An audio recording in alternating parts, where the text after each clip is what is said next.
Warden helmet, warden helmet, warden helmet, warden helmet, warden, what the warden, warden, warden helmet. Why is everyone using this helmet? No, seriously though, why is everyone using this helmet? And to answer that question, we need to go back in time a little bit, because before we had all of the options that we have today, Infernal Crimson was completely useless, Crown of Avarice was terrible, and Primordial Helmet didn't even exist, meaning that there was only one option.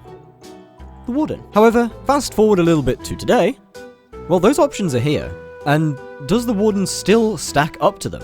Well, only one way to find out.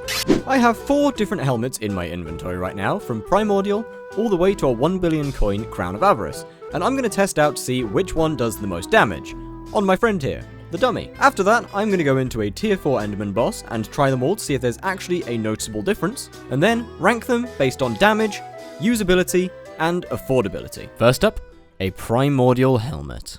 The Primordial helmet is the most recent addition to the game, and is the direct upgrade to the Tarantula helmet. It has 2 main parts that make it so strong.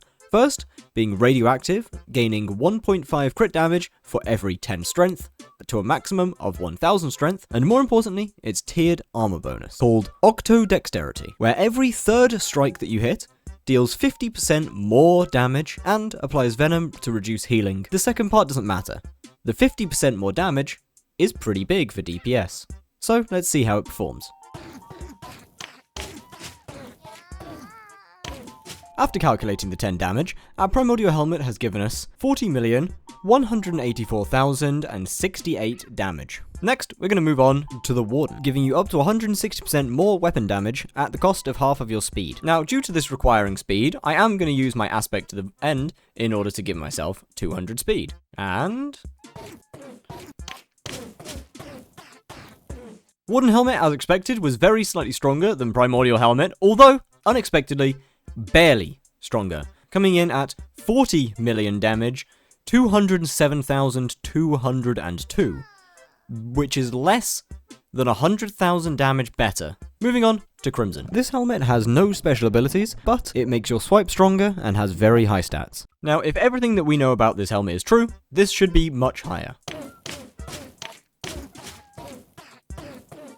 Crimson helmet, as completely expected, is so far our highest damage as of yet, coming in at 41,314,224 damage. Next, we're going to move on to our 15-star Crimson helmet. A 15-starred Crimson helmet, a massive jump in price, but will it give us enough damage in order to be able to justify this? Let's find out.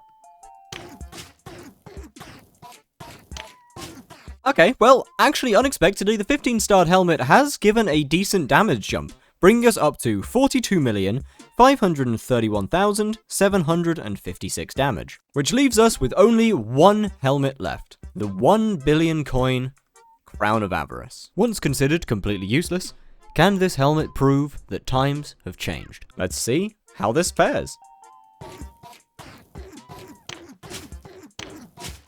And honestly, about as I could have expected, the 1 billion Crown of Avarice is coming in at 42,472,919, which is admittedly slightly less than a 15-starred Crimson helmet. However, I would also like to just quickly mention that a 1 billion Crown of Avarice buffs fire aspects in Venomous far more than a 15-starred Crimson helmet does, which means it's time for boss testing. So I want you to meet Bob, my assistant, and a friendly tier 4 Enderman. First off, we'll be using the Primordial helmet, and I chose Enderman Slayer to do this test on, simply because it is probably the most important Slayer in Skyblock, as it gives access to the Terminator, an extremely powerful bow. Each test will also be done as pure melee, simply because using anything else for the hits phase could cause too many inconsistencies in boss time. Next, onto the Warden helmet, and in my opinion, for this to be worth using, I would like to see at least 4 to 5 second kill time difference. This is simply because of how slow the Warden helmet makes spawning, although we will be looking at that in a bit more detail later.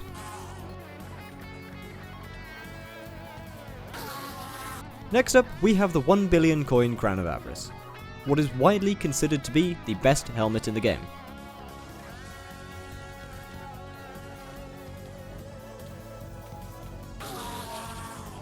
Next up, we have our normal Infernal Crimson helmet, followed by the 15-starred Infernal Crimson helmet, and in all honesty, these surprised me quite a lot with their times.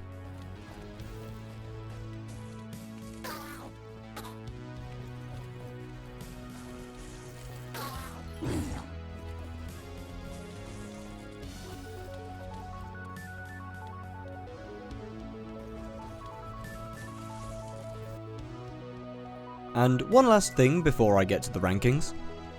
I'm going to test out the spawn times of both a Warden helmet and a Primordial helmet.